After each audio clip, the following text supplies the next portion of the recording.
Hello friends, तो चलिए शुरू करते हैं आज की न्यूज़। और आज की न्यूज़ हम स्टार्ट करेंगे Trishakti electronics and industries limited company के साथ, जिसने रिलायंस इंडस्ट्री के साथ 4.6 करोड़ का कॉन्ट्रैक्ट किया है, जिसमें 1 साल के लिए advance hydraulic truck mounted cranes and skill man power की डिप्लॉयमेंट की जाएगी। इस हाइड्रोलिक ट्रक माउंटेड क्रेन्स के लिए कंपनी द्वारा 19 करोड़ की इन्वेस्टमेंट की जाएगी, क्योंकि आगे भी इस तरह के ऑर्डर इस कंपनी को मिल सकते हैं। इस कंपनी का मार्केट कैप 289 करोड़ का है, लेकिन रिलायंस जैसी बड़ी कंपनी के साथ काम करना इस कंपनी के लिए एक बहुत बड़ी अपॉर्चुनिटी है।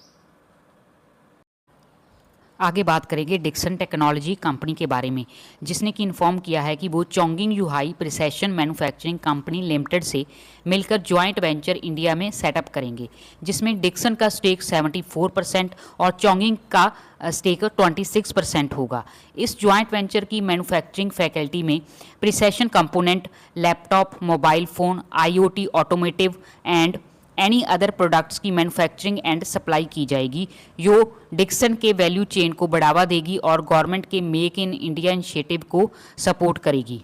और साथ ही में डिक्सन ने Kunshan QTech micro electronics private limited में 51% स्टेक की एक्विजिशन की है।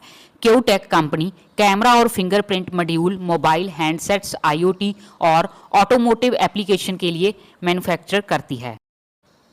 नेक्स्ट है, गेल ने सिंगापुर की कंपनी वाइटॉल एशिया के साथ 1 मिलियन मीट्रिक टन पर एन्युम LNG की सप्लाई की डील 10 साल के लिए साइन की है।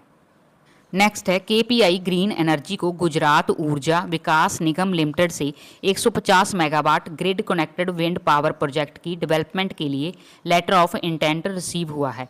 इस प्रोजेक्ट में KPI ग्रीन GUVNL के साथ पावर परचेज एग्रीमेंट करेगी।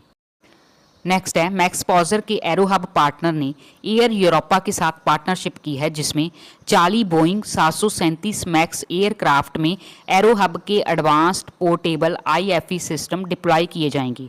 मैक्सपोजर फ्लाइट्स में एंटरटेनमेंट सर्विस प्रोवाइड करवाने वाली कंपनी है, जिसने कुछ ही दिन पहले गरौदा इंडोनेशिया से battery powered arrow hub IFEC की डिप्लॉयमेंट के लिए पार्टनरशिप की थी, जो बोइंग 737 एयरक्राफ्ट फ्लीट के लिए थी।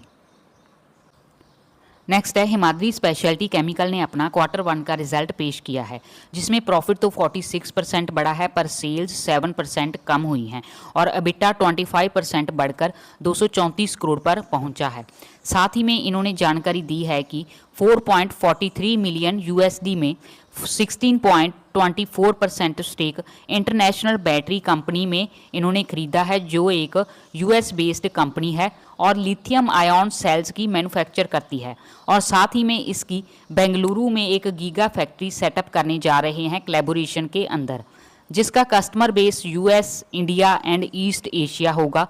साथ ही में इन्होंने सेकोना कंपनी से बैटरी टेक के लाइसेंस प्राप्त करने के बारे में बताया है।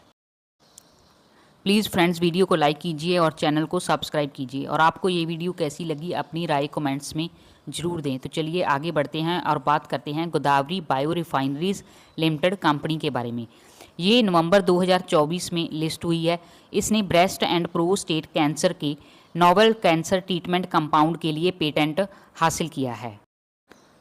नेक्स्ट है, इन्फीबीम एवेन्यूज़ ने 11 जुलाई 2025 को अपना राइट इशू लाया था, जिसके बारे में कंपनी ने सक्सेसफुली क्लोजर की जानकारी दी है कि ये राइट इशू 700 करोड़ के फंड रेज के लिए था और 1.4 टाइम्स ओवर सब्सक्राइब हुआ था।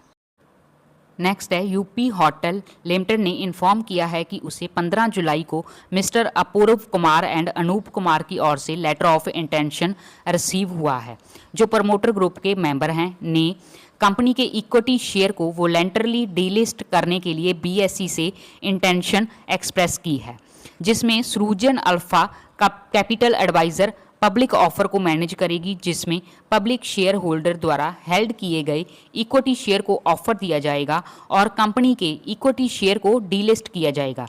अगर आप इसके शेयर होल्डर हैं और आपने पब्लिक ऑफर एक्सेप्ट नहीं किया तो BSE पर आप शेयर बेच और खरीद नहीं पाएंगे, और इसके बाद फिजिकली आपको सेलर और बायर ढूंढना होगा। तो आप इस कंपनी के शेयर के बारे में विचार कर सकते हैं। नेक्स्ट है, सायरमा SGS टेक की subsidiary Syrma strategic electronic private limited ने शाइनअप इलेक्ट्रॉनिक को, जो साउथ कोरिया की कंपनी है, उससे मिलकर जॉइंट वेंचर फॉर्म किया है, जिसमें सायरमा का 75% शेयर होल्डिंग और शाइनअप का 25% शेयर होल्डिंग होगा। इस जॉइंट वेंचर के जरिए multi rare printed circuit board की मैन्युफैक्चरिंग की जाएगी। सो फ्रेंड, जितनी भी न्यूज़ थी मैंने आपके साथ शेयर की। फिर मिलेंगे कुछ नई न्यूज़ के साथ। तब तक के लिए take care and bye bye.